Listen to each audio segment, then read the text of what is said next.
Good evening, dreamer. I'm so glad you've joined me tonight. Before we begin, tell me, where are you listening from this gentle moment? Nestle beneath your blanket, let the world grow quiet, and allow my voice to carry you into the sparkling hush of Cinderella's tale. With familiar magic and soft, unhurried words, we'll wander through ashes to starlight, guiding you safely toward peaceful, enchanted sleep. Long ago, though not so long that the warmth of those days has fully faded, little Cinderella was born beneath a roof where laughter drifted like birdsong through open windows. Her mother's soft hands guided every step, coaxing tiny bubbling giggles as they tended garden rows of marigold and thyme. Her father's deeper voice hummed gently in the hallways, matching hammer to nail while recounting tales of distant kingdoms. Together, they stitched a world of sunlight and lullabies, each sunrise greeting them with fresh promise, each twilight cradling their child in peaceful dreams. In that bright season, the cottage glowed golden, and even the floorboards seemed to sigh with contentment whenever the family crossed them. Yet the turning wheel of life spins on, and one morning the household woke to silence where song had been. Illness entered as quietly as a drifting leaf, and Cinderella's mother, pale but still smiling, pressed a final kiss to her daughter's brow. She whispered that love outlives sorrow, then closed her weary eyes. The cottage, once brimming with melody, fell into soft, aching hush.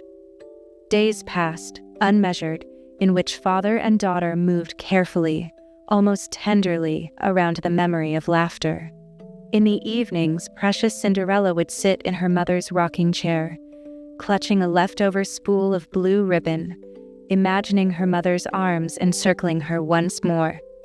Time brought healing in small, hesitant steps. Believing companionship could rekindle shared joy, Cinderella's father eventually married again. Lady Tremaine arrived with her two daughters, Drizella and Anastasia, trailing trunks of brocade gowns, perfumed scarves, and expectations. At first, the newcomers' smiles seemed sincere, and the sisters' bright chatter promised lively companionship. Cinderella, shy but hopeful, offered handmade garlands of wildflowers to her new family. The sisters accepted with polite nods, though their glances whispered an unspoken hierarchy. We are fine silk.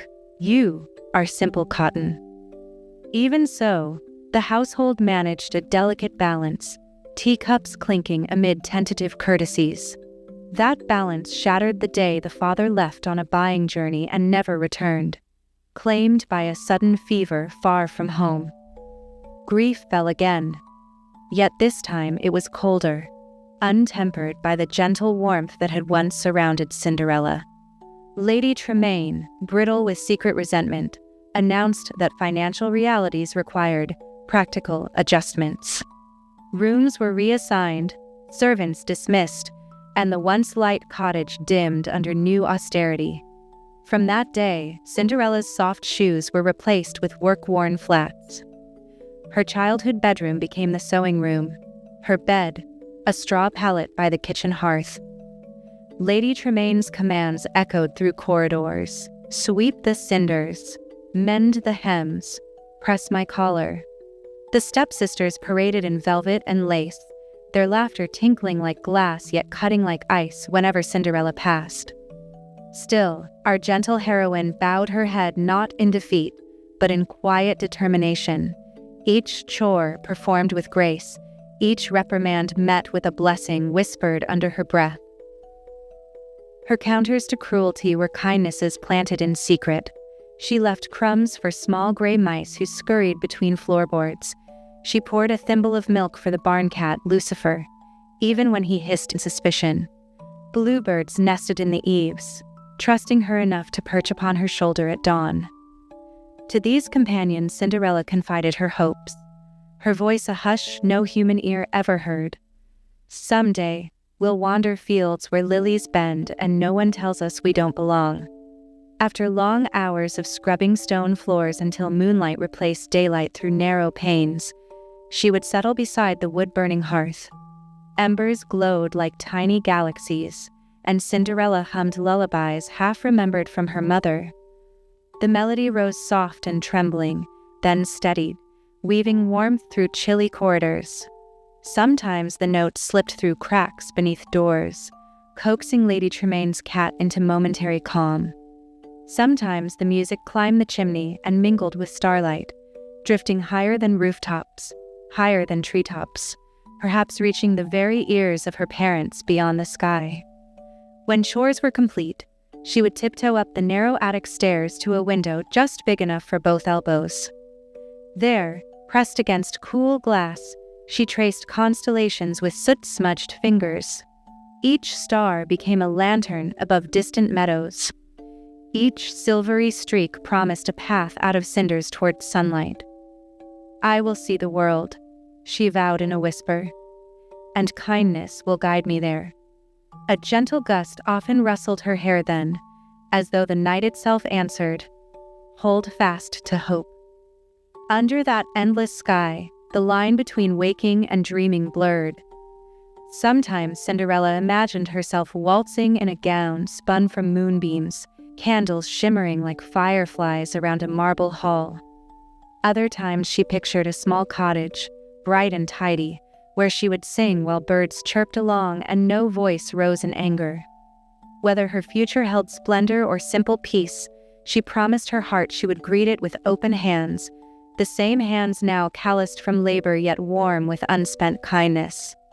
One midnight, exhausted beyond tears, she rested her cheek on the hearth's edge and slipped into a half-sleep.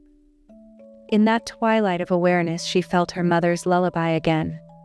No longer a memory but a living song curling around her like silk. She sensed her father's steady presence, unseen yet steadfast at her side. And she knew, in a place deeper than sorrow, that love's true magic never burns out. It only smolders, waiting for the right breath to fan it bright again. So ashes settled, dreams flickered, seasons turned, and in the hush between sweeping and sunrise, between command and compliance, Cinderella's gentle spirit grew luminous. Though soot streaked her cheeks and cold drafts tugged at her sleeves, she carried an inner lantern that no hardship could dim. One day, that lantern's glow would shine far beyond the attic window, would reach palaces and peasants alike, teaching the world that grace can blossom even in cinder dust. But for now, dear listener, rest easy within this first chapter's quiet close. Know that beneath life's weight, Cinderella's dreams already take wing, and their feathers whisper softly through the night. Morning drifts into the cottage on a pale hush of rose-gold light. Upstairs, Cinderella stirs before the first sparrow calls, stretching beneath the slanted attic beams. She folds her patched blanket with practiced care, slips bare feet into worn slippers, and pauses at the small window. A single breath of dawn, cool and sweet, fills her lungs. It tastes of dew and lilac, and in that simple flavor she gathers the strength to greet another day. Down the narrow staircase she glides, mindful of creaking boards. In the kitchen she coaxes sleepy embers to life, piling twigs until flames murmur politely. While water warms for tea, she scatters grain for the hens just outside the door. Their soft clucks greet her like friendly gossip, and she answers and whispers, "Good morning, lovely ladies. Plenty for everyone." The hens bob in agreement, feathers rustling like small silk fans. Inside, the stairwell booms with Lady Tremaine's cane. "Cinderella, tea." No greeting, only command. Cinderella pours a fragrant pot, arranges delicate cups, then ascends to awaken the stepsisters. Anastasia's room yawns crimson with discarded shoes. Drizella's, lavender with open hat boxes. Both sisters blink at her in sleepy annoyance. She helps them choose gowns, one frilled peach, one striped emerald, then laces corsets, smooths ribbons, and hums a tune to calm the morning's fuss. Her song, light as gossamer, barely rises above the rustle of silk. Breakfast clatters below. Silver spoons, buttered brioche, clinking sugar tongs. Amid the bustle, Cinderella stands ready with refills, earning only curt nods. Lady Tremain's eyes, cool as winter glass, follow every movement. Floorboards in the West Hall are dull, she states. See to them. The sisters chatter about lace trends and local gossip, never once thanking the girl who keeps their teacups full.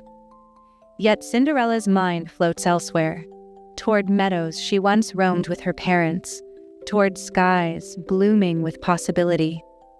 At mid-morning, she gathers buckets, soap, and a stiff brush. In the grand hallway, sunlight pours through tall windows, striping the wood in bars of gold. She kneels, sleeves rolled, and begins to scrub. The rhythm is steady. Stroke, rinse, wring, repeat. Tiny suds shimmer like opals before dissolving away. While she works, she imagines each bubble as a lantern drifting up, carrying a wish. Kindness for all, courage for me. Someday, a home where music never stops. 2 gray mice, Jack and Gus, scamper near her hem. She sets aside a crumb of sweet bread saved from breakfast. They squeak in gratitude, whiskers twitching merrily, then scuttle off on secret errands. Their cheerful presence comforts her more than any velvet cushion could. "Thank you, little friends," she whispers. "We do what we can, don't we?" They seem to nod, tails looping like cursive promise. By noon, heat presses through open casements, laundry flaps in the garden, sheets like white sails, gowns like pastel banners. Cinderella lifts a wooden basket onto her hip, voices her song again. Soft, lilting phrases about patience and starlight. Bluebirds flit around her, drawn to the melody. One lands atop a clothesline post, chirping harmony. In that moment, sweat on her brow feels less like burden and more like honest dew earned by the sun. Back inside, Lady Tremain's summons rings anew. "Polish the banister. Mend my lace cuffs. No delays." Her tone is distant thunder, always threatening but rarely breaking. Cinderella answers with a curtsy and gentle, "Yes, stepmother." Though the words obey, her heart remains her own. It beats to the quiet tempo of kindness, not command. Mid-afternoon finds her in the sewing room. Needles gleam beneath a single lamp as she repairs unraveling hems. The fabric is smooth beneath her fingertips, and she imagines it becoming a sail catching winds toward adventure. With each stitch, she hums the refrain she learned as a child. "Turn your face to the dawn, let the shadows fall behind." The line loops calmly, weaving hope through threadbare hours. Outside the window, Lucifer the cat prowls. Ever wary, he eyes the mice darting along the wainscoting. Cinderella distracts him with a saucer of milk. "Peace, mighty hunter," she teases. The cat laps milk, tail twitching. For a breath, even Lucifer seems to surrender to the house's softer rhythm. Evening edges close. The aroma of simmering broth fills the kitchen as Cinderella chops herbs grown from seeds she planted in secret pots. She seasons the stew with thyme and quiet gratitude, then sets the table, folding napkins into swans, aligning forks like soldiers at rest. The family dines, their conversation a flutter of vanity and rumor. Cinderella stands by with a pitcher of water, unnoticed yet essential, her gaze occasionally drifting to the dusky sky beyond the window panes. Pale stars awaken, winking invitation. Dishes washed, hearth swept, she finally retreats to the attic. There she sings her lullaby, barely above breath, as mice gather in a semicircle and birds nest among rafters. Soft candlelight paints halos on rough beams. Her voice, though quiet, fills the cramped room with gentle courage. A sudden knock thunders below, startling her. Loud voices in the foyer, then the flick of Lady Tremain's heels. Curiosity tugs at Cinderella, but she remains upstairs, mindful of her place. She hears parchment crackle, the steward's formal tone, and her stepmother's unmistakable gup. Moments later, Heavy footsteps climb. Lady Tremaine opens the attic door just enough for her silhouetted figure to loom. In her gloved hand glints a scroll stamped with a golden crest. "A royal invitation," she announces, voice tight with restrained excitement. "His Highness is holding a grand ball. Every eligible maiden is commanded to attend." The stepsisters shriek below, already arguing of gowns. For the briefest whisper of a heartbeat, Cinderella's world stills. Somewhere deep inside, a dormant ember brightens, not for jewels nor applause, but for the promise of open doors and candle-lit wonder. She presses palms together over her apron, feeling the thud of her own hopeful pulse. Lady Tremaine's eyes narrow. "Of course," she adds, "only those properly dressed and presented may go." The door closes with a subtle snap. Alone again, Cinderella touches a beam worn smooth by years of dreams. Outside, the first star glimmers like a pinhole in dark velvet. She breathes her quiet song once more, this time tinged with new possibility, letting each note drift toward that distant light. And though dust still clings to her skirts and whispers of command still echo below, something delicate and bright stirs within her heart, unfurling like the beginning of dawn. Morning finds the household buzzing like a beehive stirred at dawn. In the dining room, sunlight scatters across polished silver and ivory china. Lady Tremaine presides at the head of the table, green plumes in her hair trembling with barely contained excitement. Anastasia and Drizella slump on either side, still drowsy but roused by the scent of buttered croissants and the promise of grander things. Cinderella, linen apron crisp from the wash, moves silently among them with the tea service, yet her heart thrums louder than any spoon against porcelain. She sets the pot gently, minding steam, when Lady Tremaine lifts a scroll sealed in royal wax. "My dears," she announces, voice velveted with pride, "His Royal Highness invites every eligible maiden of the land to a majestic ball this very Friday." The sisters squeal, knocking forks askew. Trimmed toast crumbs snow across the tablecloth. Cinderella's breath dangles in her throat. Every maiden? The phrase feels like a doorway thrown open to starlit halls she has only visited in dreams. Lady Tremaine's narrow gaze drifts to the young servant's still form. "Eligible," she repeats inwardly, lips thinning. With calculated calm, she sips her tea, then sets down the invitation as though deciding a chess move. "Of course," she adds lightly, "attendance is a privilege reserved for those who present themselves properly. Attire, deportment, breeding." She allows the words to trail like a curtain, subtle enough to be dismissed by her daughters, sharp enough to slice Cinderella's budding hope. Anastasia flutters a fan. "We must have new gowns." Drizella wails about matching gloves. Lists unfurl. Taffeta, pearls, ostrich feathers, satin slippers, each demand stacking into a tower of expense. Lady Tremaine nods smugly, then turns to Cinderella. "You may attend on one simple condition," she says, voice sweet as sugared tea. "Finish every chore by then, mend our gowns, press the linens, and find something respectable to wear." Respectable. Cinderella feels the word settle like a pebble in her shoe, small but impossible to ignore. Yet she straightens, fingertips brushing the invitation's gilded edge. "Yes, stepmother," she replies softly. Beneath that calm answer, hope blooms, a candle catching anew. She imagines stepping through palace doors, music cascading like fountains, her heart spinning free of soot, if only for one night. Preparations begin at once. Bolts of fabric arrive by carriage, spools of thread spill across the sewing table. Cinderella measures, pins, and stitches until her knuckles ache. Drizella demands extra flounces. Anastasia insists on ruffled sleeves. Lady Tremaine critiques every seam. Tighter, neater, quicker. Hours slip like sand. Shirts need laundering, floors scrubbing, windows polishing. The chandelier must gleam like frozen moonlight. Tremaine insists, though she never raises a finger herself.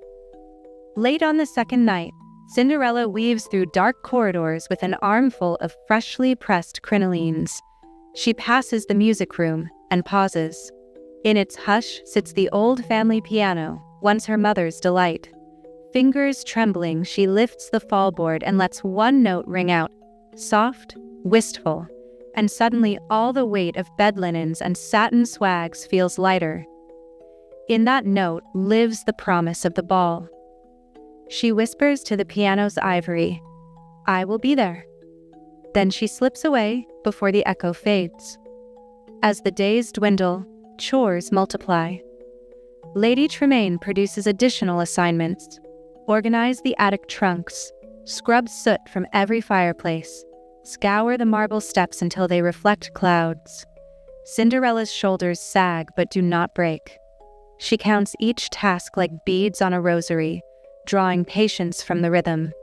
She sings her mother's refrain, "Turn your face to the dawn, let the shadows fall behind," and finds herself gliding from bucket to broom as though guided by invisible waltzed steps.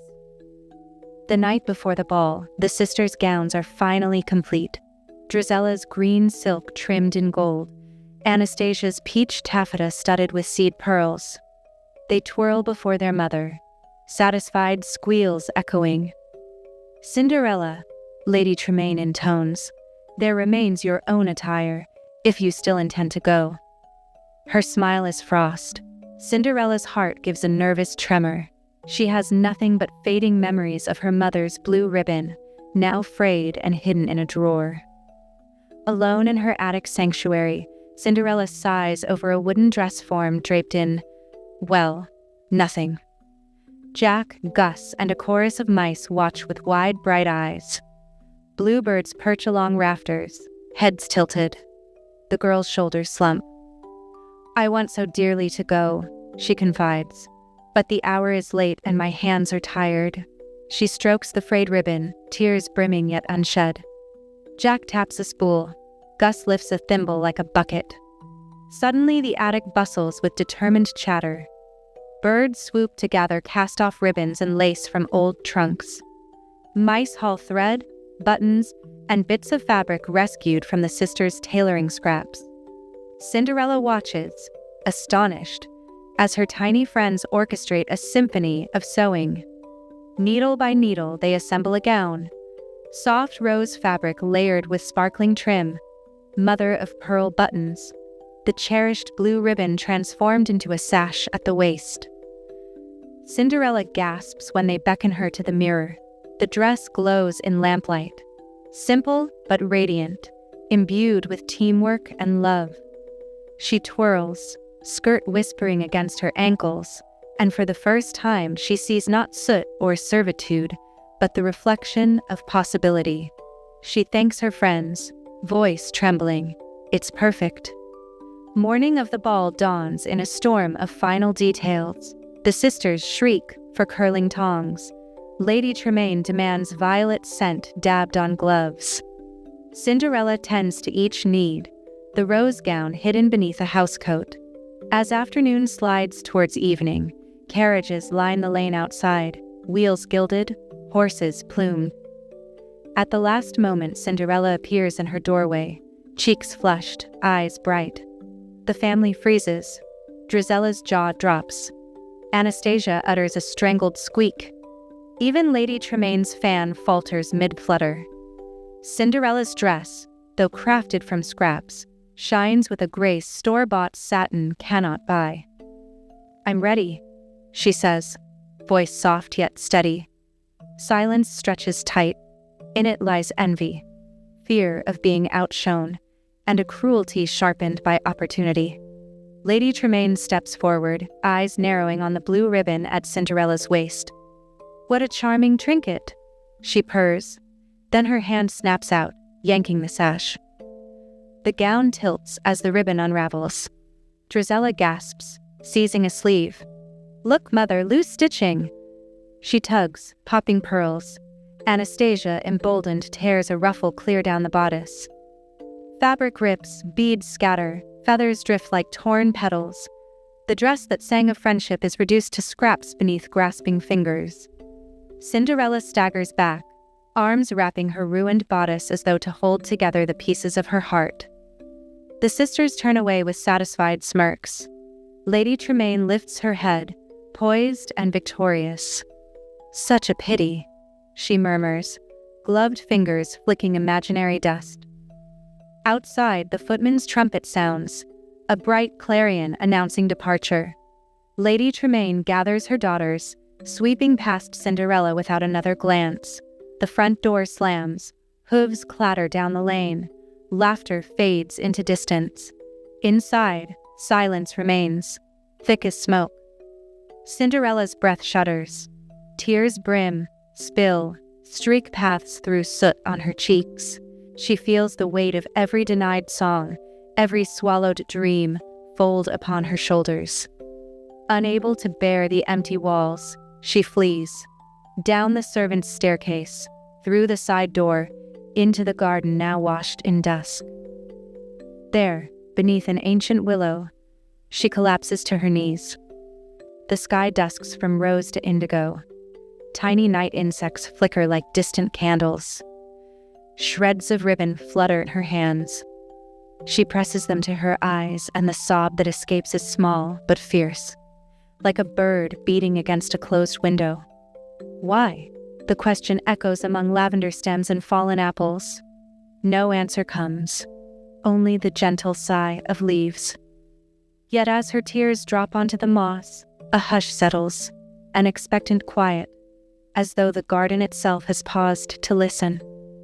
Cinderella feels the earth beneath her palms, cool and solid. Somewhere nearby, Jack peeks from a knot in the willow, Gus at his side. Bluebirds line a branch, feathers tucked. Their tiny presence, wordless but loyal, reminds her she is not alone. She lifts her gaze to the sky where the first star trembles. In its distant glow, she sends a silent plea, not for gowns or grandeur, but for courage. Courage to rise again, to believe even now that kindness and dreams matter. She releases a shaky breath, and with it the pain eases, just enough to let hope slip back in, fragile yet bright as that single star. The night holds its breath, waiting, and in that stillness something wondrous prepares to unfold. Night deepens, and the garden around Cinderella settles into a hush so complete that even the wind seems to tiptoe. Above, the sky stretches like a velvet cloak, stitched with 1,000 pinpoints of silver light. She kneels beneath the old willow, cheeks damp, heart aching, yet eyes fixed on the constellations she once traced in happier hours. In their distant shimmer, she finds a fragile comfort, a promise that somewhere, somehow, warmth still waits. A soft rustle breaks the silence. Leaves tremble as though stirred by an unseen hand. Cinderella lifts her head, uncertain. Moonbeams gather in a widening pool upon the damp grass, brightening into a gentle silhouette. Out of that glow steps a woman of kindly shape, silver-white hair coiled beneath a star-tipped hood, eyes twinkling like hearth embers, smile curved with serene assurance. The air around her carries the faint scent of lavender and fresh-baked bread, familiar, soothing. "Why, child?" the woman murmurs, voice as soft as flannel, tears at an hour meant for wonder. She leans upon a delicate staff topped with a crystal sprig that hums like distant chimes. Cinderella blinks, suddenly bashful beneath those warm eyes. Who are you?" she whispers, fingers still clutching tattered ribbon. "A friend," comes the gentle reply. "One who has watched your kindness bloom through hardship, who believes it is time your dreams received a little tending." She lifts a hand. Starlight drips from her fingertips like slow rain, illuminating moss and pebble alike. "Some call me fairy godmother. You may simply call me friend." At those words, warmth slips into Cinderella's chest, spreading like tea through chilled porcelain. She rises slowly, the remnants of her ruined gown rustling. "But my dress! There's nothing left," she murmurs, voice wobbling. "Nothing left?" The fairy godmother chuckles, light as a lullaby. "Oh, my dear, dreams are never truly lost. They merely wait for new thread." She sweeps her staff in an arc. Stardust ribbons weave through the night, coiling around a plump pumpkin resting near the garden path. With a soft pop, vines twist and bloom. The pumpkin swells, panels reshaping into gleaming lacquered doors, brass lanterns glowing in carved scrollwork. In a breath, a magnificent carriage stands where humble Squash had slept. Nearby, Jack and Gus squeak in astonishment. The fairy godmother's smile widens. Little helpers deserve their moment too. She taps the staff. Sparkles dance around the mice. Their gray coats ripple into white satin livery. Tiny paws lengthen into gloved hands. And suddenly 2 footmen in crisp uniforms bow at Cinderella's feet. Eyes still bright with mousy mischief. A faded horse blanket upon the fence flutters, reforming into a coachman's long tailcoat. The old stable mare, dozing in her stall, whinnies as silver sparks whirl about her, transforming her shaggy mane into a braid of snowy ribbons, her hooves into polished onyx. She shakes her head, proud and elegant. Cinderella presses a hand to her mouth, wonder dilating her eyes, yet her torn dress hangs limp. The fairy godmother turns, gaze soft.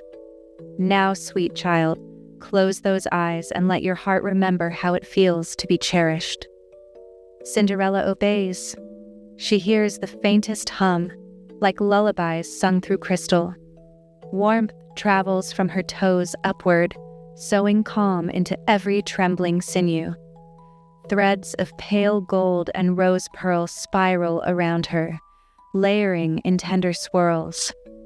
Fabric unfurls, petal over petal, until a gown of shimmering silver blue settles upon her form.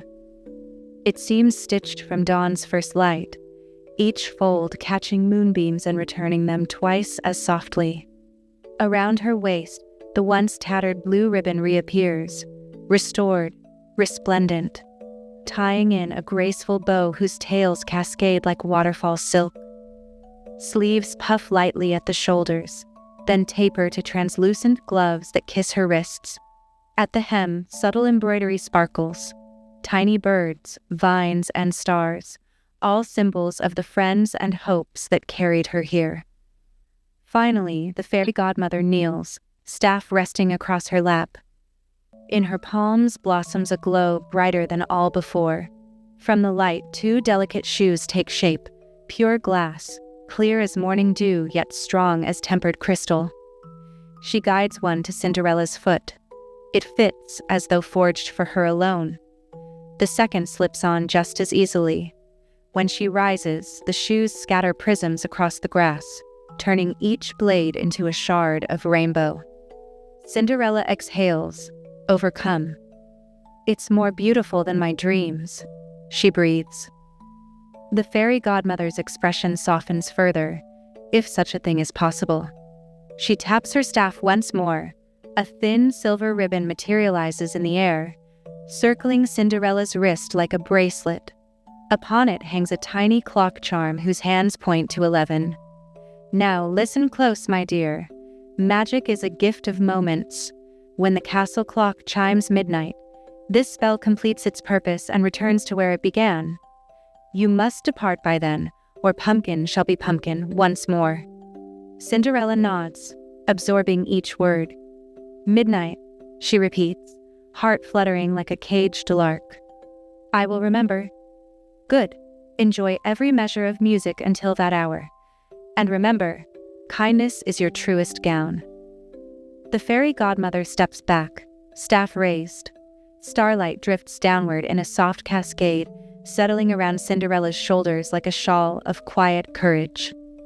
The coachman helps her into the carriage. The footmen swing doors shut. Velvet cushions cradle her. Lanterns line the interior, glowing with warm promise.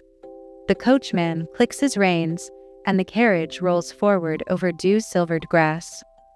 As they pass through the gate, Cinderella leans from the window. "Thank you," she calls, voice trembling with gratitude that fills the cool night air. Under the willow, the fairy godmother lifts a hand in blessing, her silhouette already fading into moonlight. Hooves thunder softly against the road, wheels humming like lullaby drums. The countryside unfurls beneath a canopy of stars. Fields glide past, dark seas rippling under silver tide. In the distance, the castle rises, towers aglow, windows pouring golden streams onto the sky. Music drifts faintly, violins weaving with flutes, promising dances that swirl like clouds. Inside the carriage, Cinderella touches the glass slippers, marveling at their cool perfection. She watches the tiny clock charm, the minute hand inches, a gentle reminder that dreams, though gifted, are meant to be lived in the present moment. She breathes deeply, allowing awe to settle without tipping into disbelief. Tonight, she belongs to the story unfolding, a story stitched by kindness, courage, and a friend who believed. Closer now. The castle's drawbridge glimmers, torches flare, trumpets announce arriving guests in silken gowns and gleaming carriages. Yet even among such splendor, Cinderella's coach glides with a quiet grace that turns heads. The footmen alight first, offering their small but steady hands. She steps onto marble as pale as moonlit milk. Her gown shivers with soft light. The slippers tap like chimes. Gasps flutter across the courtyard, though she barely hears them. Her heart is too full of starlight and gratitude. With one final glance over her shoulder, toward distant fields, toward an old willow, toward the kindness that carried her, Cinderella ascends the grand staircase. Each step glows beneath her feet. Music swells. Crystal chandeliers bloom overhead like captured galaxies.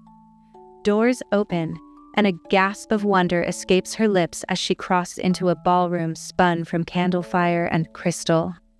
For this fleeting night, ashes have become stardust, whispers have become music, and a gentle girl who cherished every small joy steps forward to claim a moment fashioned just for her. Midnight may yet come, but for now, the hour belongs to shimmering awe. A hush of expectancy falls over the great marble staircase as Cinderella alights from her carriage. Lantern light halos her figure. Each glass slipper glints with a prism burst that catches every watching eye. Courtiers pause mid-curtsy. Footmen forget protocol, and gossiping noblewomen fall silent. Fans frozen half open like pale wings. Wordless awe spreads from guest to guest, rising toward the balconies until even the high gallery musicians falter for a beat. It is as though the very night has opened a secret blossom and revealed its heart. Inside the ballroom, crystal chandeliers cast waves of starfire upon polished floors.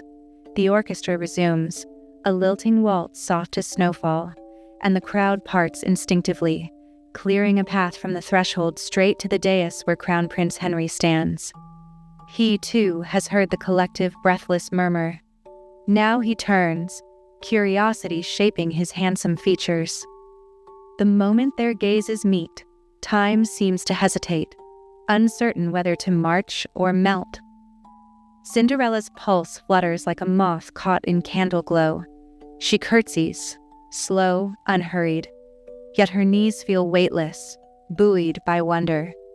The prince descends 3 steps, offering his hand with courtly grace but eyes shining with something warmer, almost childlike. Recognition without memory, a sense that here is someone long searched for in dreams. She places her gloved fingers in his, and the hush breaks into a breeze of sighs and rustling silk as the waltz swells around them. They glide to the center of the floor. The polished marble reflects their turning silhouettes, doubling the magic so that each gentle pivot feels like dancing amid distant constellations. The prince's hand at her waist is reassuring yet feather-light, guiding rather than leading, as though he can already sense the quiet strength beneath her calm. Cinderella's slippers tap in delicate rhythm, chiming ever so faintly, A private bell choir praising hope. "May I know your name?" he asks, voice pitched just for her ears. She smiles, a secret curved in moonlight. "A friend once told me that kindness is my truest gown. Perhaps tonight, let us dance before names are spoken." He laughs softly. "Then I shall call you Kindness, and hope you'll stay until dawn." Around them, the royal garden doors stand open, breathing in mild night air laden with rose perfume. Lanterns swing from silver chains, and fountains hum like distant lullabies. Between dances, the prince offers his arm, leading Cinderella out beneath the arc of trellised jasmine. Gravel paths sparkle as though dusted with frost. They wander slowly, pausing by a marble balustrade washed in moonbeams. Conversation flows light and effortless. Favorite childhood songs, memories of sunrise over orchards, the quiet beauty of tending animals, until they discover shared joys hidden beneath courtly veneer. Laughter lifts from them in soft rings, drifting upward to mingle with the nightingale's call. Inside the ballroom, Lady Tremaine and her daughters preen among onlookers, fluttering fans and fishing for compliments. Anastasia pouts over a snagged pearl. Drizella frets that the prince hasn't noticed her gown's new bustle. They eye the mysterious silver-blue vision on the floor with stinging envy, yet fail to pierce her identity. The idea that their soot-streaked serving girl could command such grace never even grazes their imagination. When Lady Tremaine studies the stranger more closely, an uneasy prickle tugs at her memory, but vanity smothers suspicion, and she turns away to flatter a duke. Back in the garden, moonlight combs through Cinderella's hair like liquid music. She leans over the lily pond, where water lilies open nocturnal white petals. The prince kneels to pluck a single bloom. "A keepsake," he whispers, tucking the flower into the ribbon at her waist. For a moment, she almost forgets the tiny clock charm warmed against her wrist. But the hour is faithful. It nudges forward, steady as the turning earth. Inside, the orchestra changes tempo, unfurling a cotillion that beckons guests to reassemble. Hand in hand, they return beneath the chandeliers. Again, the crowd circles them, like petals drawn towards sunlight, while waltz after polonaise spins time into golden thread. Everywhere, people murmur, "Who is she?" Yet no name attaches, only awe. Even the king, smiling behind a silver beard, leans to the queen with a pleased glint. Our son's heart has finally stirred.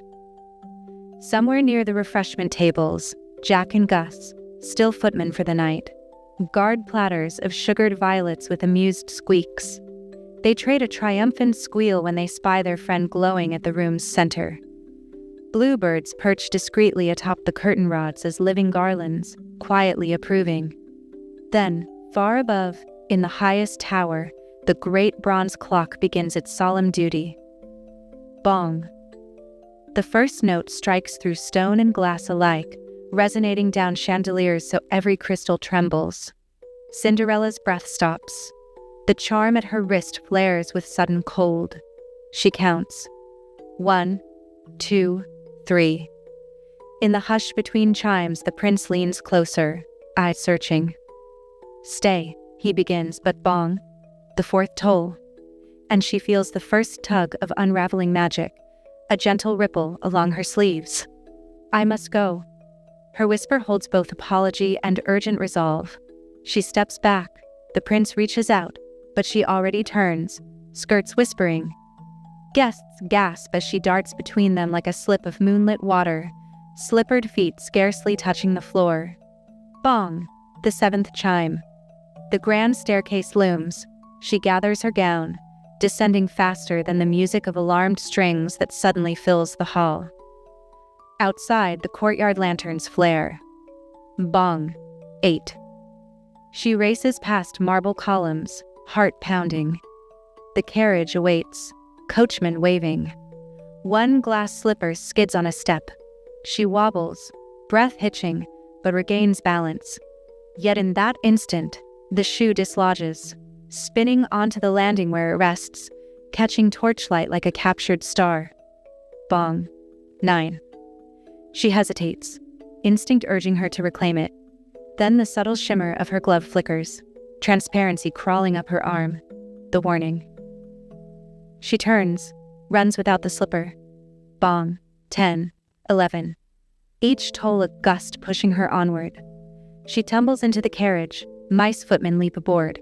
The coachman snaps reins. Wheels clatter over stone bridge. Behind her, the prince emerges, spotting the single glass shoe gleaming on the stair. He calls out, but the carriage has vanished through the gate, drawn by moonlight and desperation. Bong. 12. On that final note, sparks shiver across velvety road.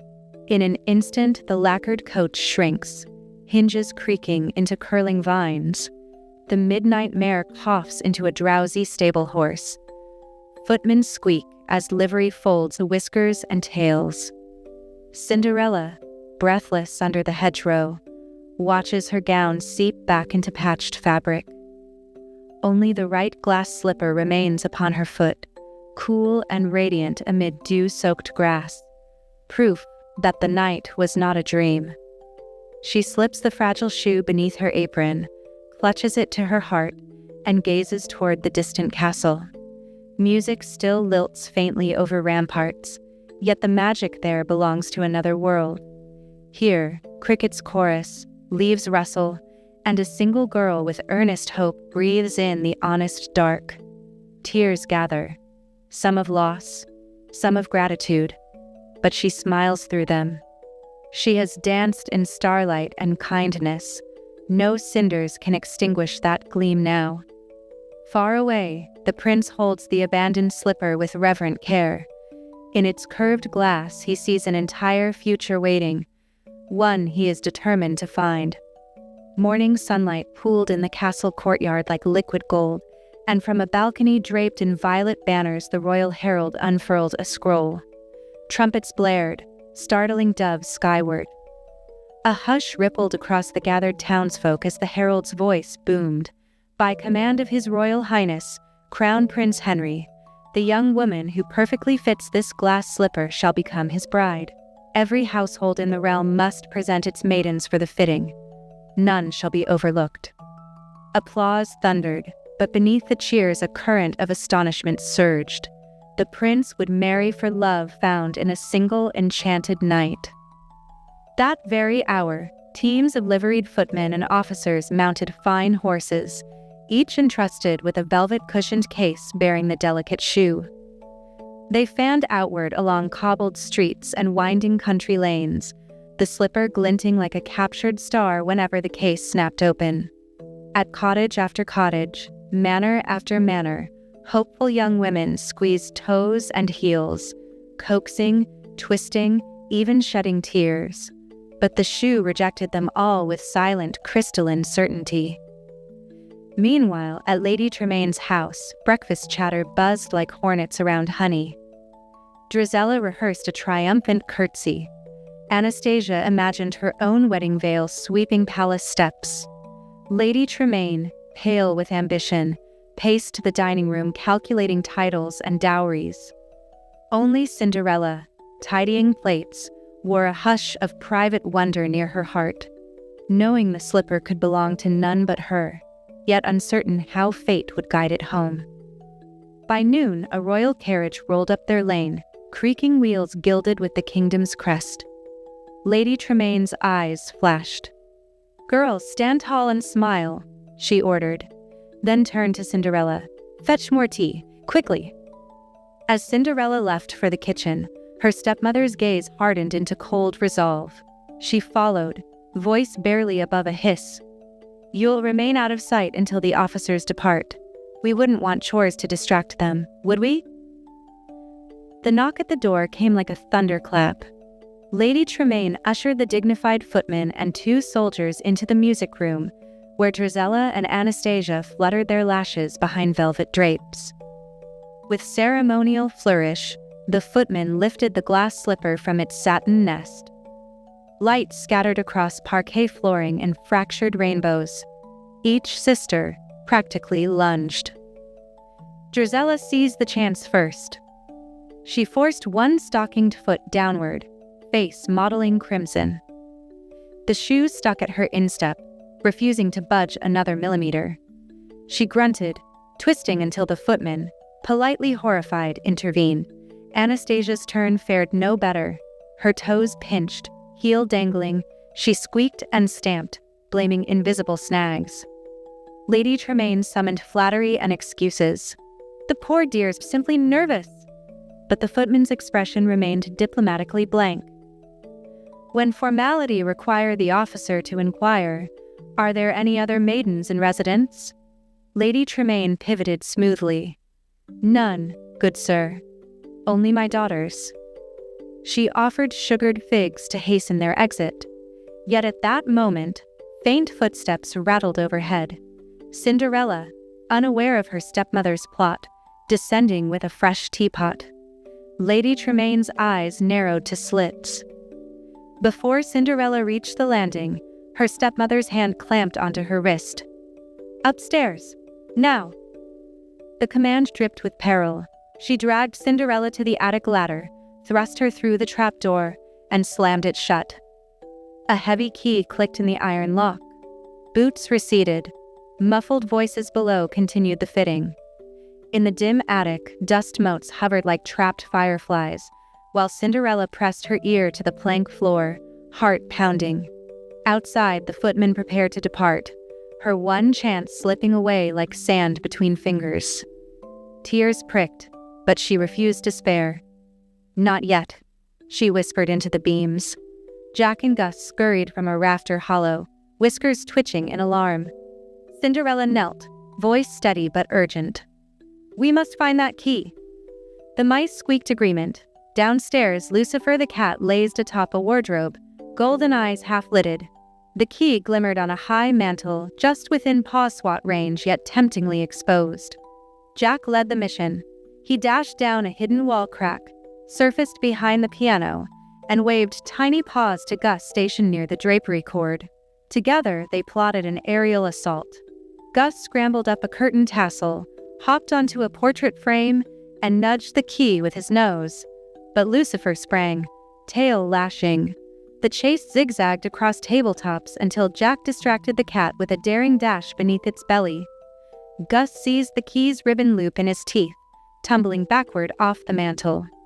He landed in a bowl of bonbons, scattering sugared almonds like hail.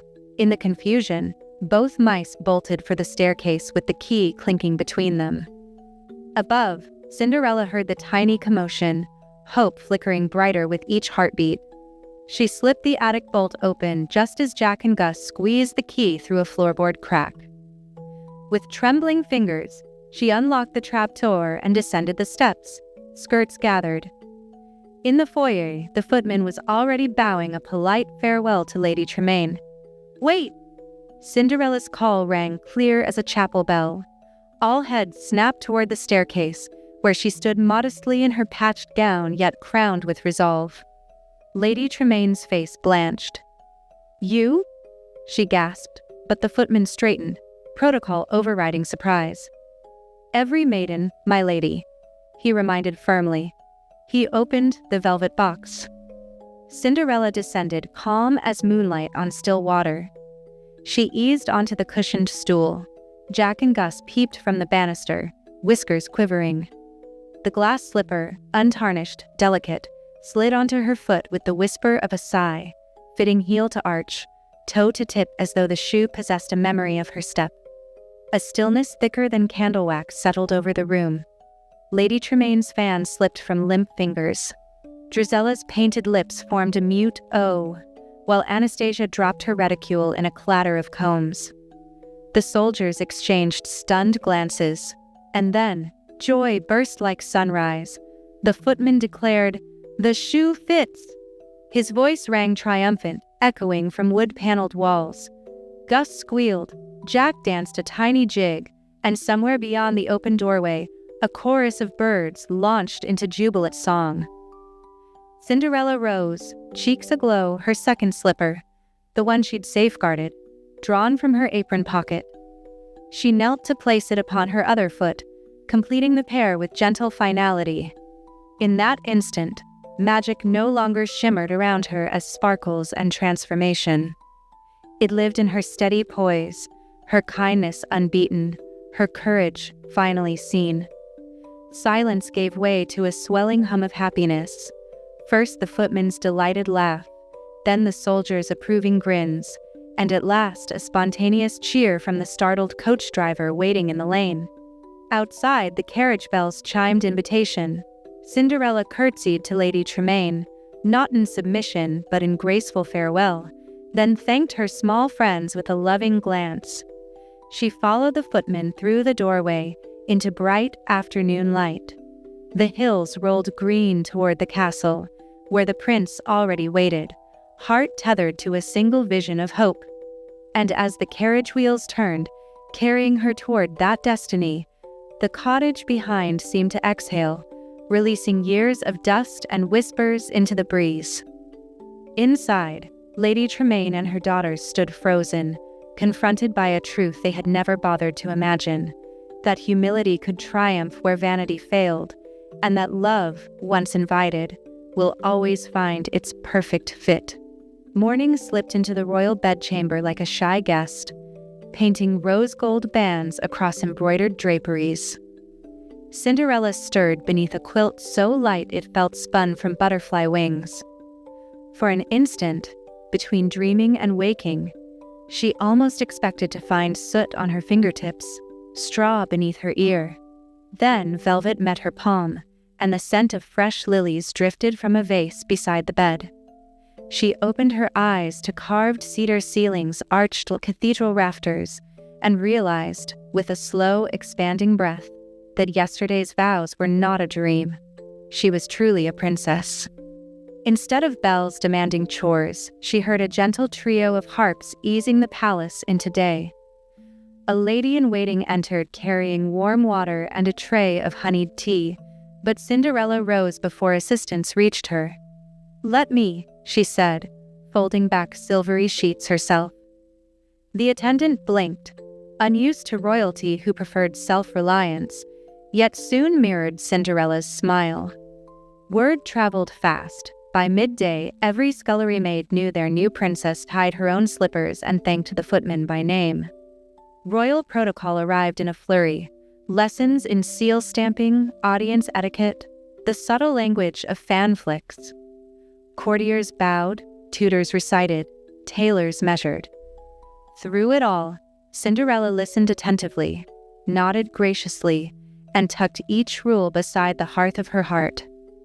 Yet she refused to let formality snuff the gentle flame that had carried her here.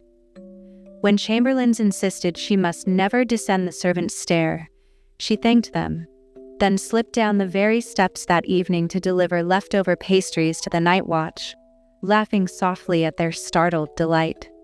Days blossomed into rhythm. At dawn, before lessons, she wandered the kitchen gardens barefoot, earth cool against her soles. She studied the plots with the head gardener, an elderly woman who spoke more to seedlings than to people, and together they planned new beds of carrots, cabbages, and herbs. "These," Cinderella said, tracing rows with a wooden stick, "will serve the town orphanage. And those?" She pointed to an expanse of sun-rich loam, for any traveler knocking at the palace gate. The gardener's eyes glistened like dew. Inside the vast kitchens, copper pots glowed above roaring hearths. Cinderella donned an apron, embroidered now, but an apron all the same, and learned recipes from the royal chef. Barley stew, laced with thyme, apple tarts folded in paper-thin pastry. Whenever surplus loaves emerged from the ovens, she dispatched footmen to deliver them across the city, slipping handwritten notes between layers of linen. "May this bread warm more than your belly. May it remind you you're not forgotten." Animals, sensing the palace's gentler heartbeat, sought her out. Sparrows nested beneath balconies and fluttered onto window ledges whenever she practiced court handwriting. The stable mare, retired from carriage duty, nickered each afternoon until Cinderella appeared with a brush and slices of crisp pear. Even Lucifer, Lady Tremaine's imperious cat now relocated to palace corridors, softened under her steady hand. Though he still eyed mice Jack and Gus with professional interest, he allowed them safe passage when Cinderella was near. More than once, visiting dignitaries paused mid-discussion, baffled to see their poised hostess crouched by a fountain coaxing ducklings onto her lap.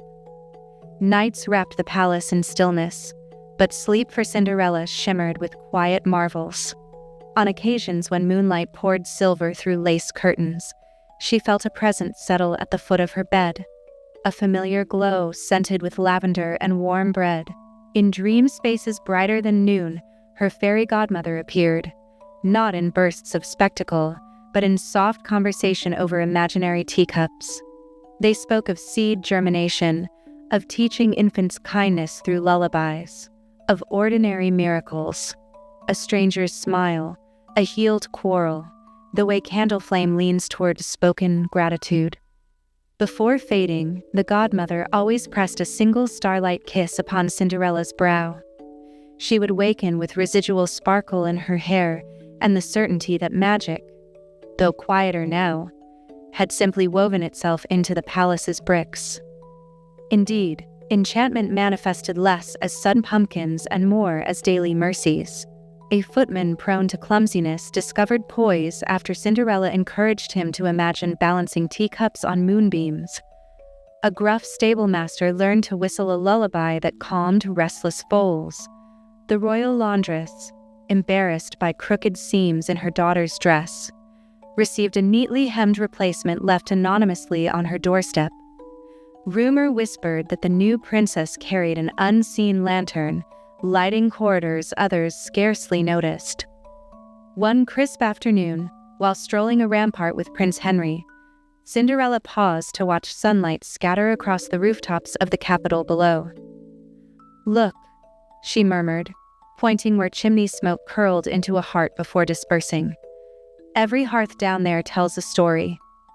Henry followed her gaze, warmth flooding his chest. "And you're helping write them," he said. Yet Cinderella shook her head gently. "No," she replied, eyes bright.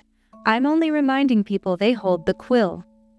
Not every adjustment proved effortless. At state dinners, when lords boasted lineage and ladies compared velvet shades, Cinderella sometimes felt threadbare patches beneath invisible jewels. In those moments she touched the thin bracelet bearing the clock charm, now resting at the inside of her wrist, and remembered Midnight's lesson, that splendor fades, but authenticity endures. She answered polished arrogance with simple curiosity, asking barons about their gardens, duchesses about childhood nicknames. Slowly, stiff shoulders lowered, stories tumbled forth, and the table filled with laughter rather than competition. Months passed. Vines planted in spring tangled into lush green heralds of harvest. On the first cool morning of autumn, palace staff gathered beside overflowing baskets. Cinderella, clad in a shawl the color of sunrise, led a procession through the city gates. Children ran ahead waving herb bundles. Mothers peeked from windows, surprised to see a princess pushing a wheelbarrow brimming with pumpkins. At the orphanage courtyard, she lifted a small boy onto her hip so he could choose the roundest gourd. "Carve a smile into it," she whispered, "so it remembers tonight's happiness when winter comes." The boy grinned wider than the pumpkin would. That evening, after weary feet were washed and tucked beneath quilts, Cinderella leaned on the balcony railing outside the royal chambers. The moon hung enormous, bathing terraces in pearl. She closed her eyes and listened. The faint pulse of fountains, leaves sighing, distant laughter rising from servants' quarters. All ordinary sounds, yet threaded with golden strands only her heart could feel. Magic, she realized, had not departed at the stroke of midnight. It had simply changed costumes, exchanging glamour for grounded grace. Behind her, Henry appeared, draping a cloak over her shoulders. They stood in silence, watching one final lantern, released by some late reveler, float skyward. When it disappeared among the stars, Cinderella spoke the quiet truth she had learned. Happily ever after isn't an ending, my love. It's every dawn we greet with willingness to begin again. In the hush between words, a breeze rustled jasmine vines. Somewhere among their blossoms, a single spark, bright as a fairy's wink, flared, then faded. Cinderella smiled, settled deeper into Henry's embrace, and welcomed tomorrow already shimmering on the horizon. Night pooled in moonlit rivulets along the palace corridors, silver streams sliding across marble tiles, gathering in quiet eddies at each archway. Cinderella walked barefoot through the hush, the hem of her soft cotton robe whispering against the floor. Most of the household had long since drifted into dreams, but she enjoyed these late wanderings, when every rustle carried the fragile intimacy of a turning page. She paused beneath a soaring window where moonlight spilled like milk. On the opposite wall hung portraits of monarchs past, figures frozen in brocade and ermine. Yet it was the smaller canvas at the corridor's bend that drew her footsteps. A painting newly arrived from her childhood cottage, lovingly restored by the royal conservator. In it, her mother sat in a wicker garden chair, hands folded over a book of fairy tales. Behind her stood father, one arm across the chair back, sunlight scattering through apple blossoms above his smile. Cinderella touched the gilded frame, tracing grooves as if they were contours of beloved faces. "I danced, Mama," she whispered. The hall echoed faintly. And when the music stopped, it was kindness that stayed. She imagined her mother's nod of approval, her father's warm laugh. A hush of gratitude settled on her shoulders.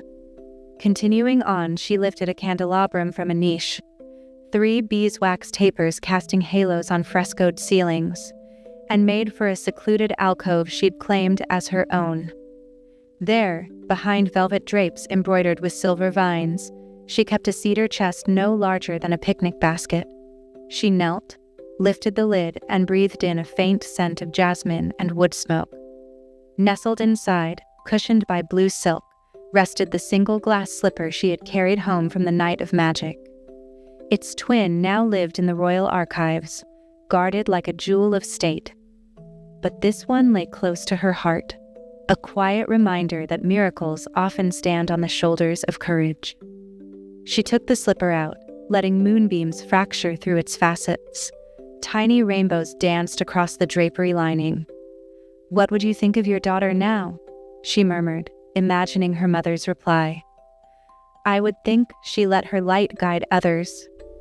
The thought warmed her more deeply than any mantle of velvet could. Back along the gallery, a writing desk waited, a simple oak piece she had requested over the elaborate mahogany offered by courtiers.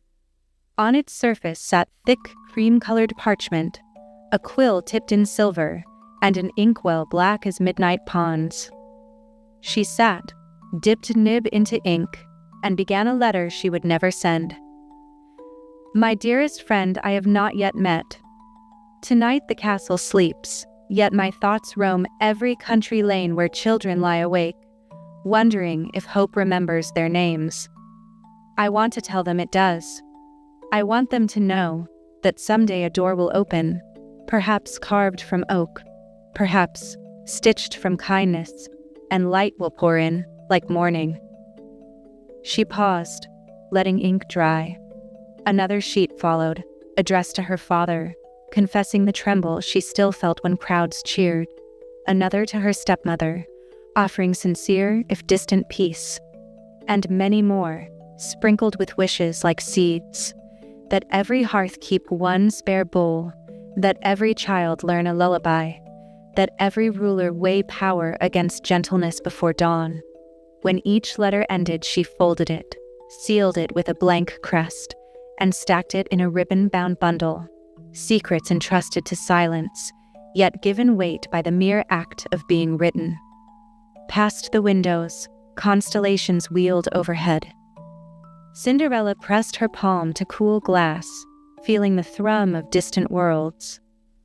"If starlight can travel so far," she mused, Surely kindness can too. She pictured the palace children's ward, where she now spent Friday evenings reading stories. She pictured village squares where her new grain kitchen served supper for anyone who came. No questions asked. Each image glowed like an ember, ready to ignite elsewhere. A faint flutter drew her gaze. Jack and Gus perched on the desk's edge, tiny eyes bright with curiosity. They squeaked, gesturing at the stack of sealed pages. Cinderella laughed softly. "Not for delivery, my brave messengers. These are wishes for the wind." She opened a window latch. Cool air billowed curtains outward. One by one, she set the letters on the sill. They didn't fly away. Paper is heavier than dream. But she imagined their words turning invisible, dispersing through the night like pollen, looking for hearts to seed. She lingered, chin on folded arms, until a hush deeper than silence filled her bones. Finally, she returned the slipper to its cedar nest, snuffed 2 candles, and carried the last taper through winding halls toward her chamber. As she reached the turn with her parents' portrait, she stopped. Moonlight glimmered off the painted apple blossoms. She held the candle high, illuminating the faces she loved. "I promise," she said in a voice no louder than a vow, "that every child who crosses my path will know they are worthy of magic." The candle flame flickered, a tiny bow of agreement, then burned steady once more. Cinderella smiled and walked on, leaving the corridor bathed only in lunar glow. Somewhere behind her, quills, portraits, and even the humble cedar box seemed to exhale, as if the palace itself approved of the princess who carried hope like a lantern and scattered wishes as freely as morning scatters light. The palace has grown quiet, settling into the hush that arrives when all tasks are complete, all gowns folded, all stories told.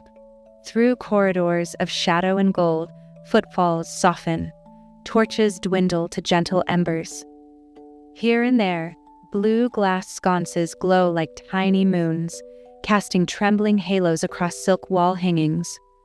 The hush is tender, like a mother's hand smoothing a child's hair, and every stone seems to breathe out. Rest now. Daylight has done its part. In her chambers, Cinderella moves with unhurried grace, cradling a single beeswax candle whose flame wavers to her measured steps. She pauses at each window seat, ensuring draperies are half drawn to welcome moonbeams. She lingers by a sleeping lily in a porcelain vase, brushing petals with a fingertip. She smiles at the padded chair where the prince often reads her favorite tales aloud before the fire. All is still. All is ready for dreams. She crosses to the balcony and eases open the tall glass doors. Night air flows in, cool, fragrant with late jasmine, stirring thin curtains so they ripple like distant tides. Beyond stone balustrades, the sprawling courtyards slumber under silver wash. Fountains mute, roses closed, lanterns guttering to quiet sparks. Above, the sky is a quilt stitched by constellations, each star a pinprick of possibility. Cinderella inhales, letting starlight fill the chambers of her heart the way daylight once filled the cottage hearth. She leans on the railing, elbows resting on smooth marble, and tilts her head back. The Milky Way pours across the heavens. Somewhere, far from palace walls, children study the same sky. She closes her eyes briefly, sending them a silent benediction. May your blankets feel warm, your pillows soft, your tomorrow bright. When her lashes lift again, a single shooting star arcs over the eastern tower, swift and shy, an exclamation point on her wish. She smiles. Inside, the room glows in soft candlelight. A plush armchair waits by a low table where a small saucer of crumbs sits, tokens of gratitude for her tiny companions. As if summoned by gentle memory, Jack the Mouse scampers from beneath a tapestry, tail curling like calligraphy. He scrambles up the trailing ribbon of her dressing gown, perching at her shoulder to nuzzle her cheek. Cinderella laughs quietly, a sound no louder than rustling leaves. She deposits a last crumb into his waiting paws. He chitters thanks, then scurries onto the fragrant linen of her pillow, circling twice before curling into a neat brown comma. Tiny breaths rise and fall. Tiny dreams begin their drift. On the bedside table, a crystal dome protects the lone glass slipper she kept as a keepsake. Tonight she lifts the dome, polishing a speck of dust from the arch. She sets the slipper on the windowsill where moonlight can find it, and for a moment the glass catches lunar glow, refracting it into pale rainbows that dance across walls and settle, finally, on her upturned palm. She turns the shoe gently, remembering ashes under fingernails, violin strains in a candlelit hall, chimes of a distant clock. She remembers the hush that followed, and the courage that rose. With a soft sigh, she returns the slipper to its place of honor and caps the dome once more. Cinderella slides beneath cool linen sheets embroidered with vines and sparrows. Jack stirs at her approach, then nestles close against her collarbone, nose twitching contentedly. She blows out the candle. Darkness folds over the room like velvet. Beyond gauzy curtains, moonlight still drips, silver and patient, pooling on mosaic tiles. She closes her eyes, but before drifting fully into rest, she turns her thoughts outward, beyond palace gates, beyond rolling fields, beyond rivers that lace the kingdom's edge. In her mind, she pictures you, dear listener, wherever you are. Perhaps in a quiet bedroom, with city lights flickering through blinds. Perhaps beneath a pitched-roof cottage listening to rain. Perhaps curled on a sofa while a cat purrs at your feet. She imagines the shape of your day, its triumphs and trials, and sends a warm thread of comfort winding from her heart to yours. Her voice arrives then, a whisper floating on night air, meant not for courtiers or kingdoms, but solely for you. You are safe. You are loved. You are home. The words settle over you like a quilt of starlight, tucking around shoulders, smoothing brow, easing breath. Outside, the moon keeps watch. Inside, candle smoke spirals upward, fading into tranquility. Footsteps recede in distant corridors. Fountains hush to murmurs. Violins from earlier festivities sigh their last echo. Cinderella's breathing slows, matching the steady rhythm of your own. Jack's tiny paws twitch in sleep. The glass slipper, kissed by moonbeams, glimmers once, then rests. And so, with palace and kingdom and listener all enfolded in gentle night, the tale draws its soft curtain. Dreams gather, some spun from silver, some from dawn gold, and drift in, quiet as snow. Let them carry you wherever you need to wander, knowing the road will always guide you back to this peaceful chamber, this mellow candle glow, this reassuring whisper echoing in your heart. You are safe. You are loved. You are home.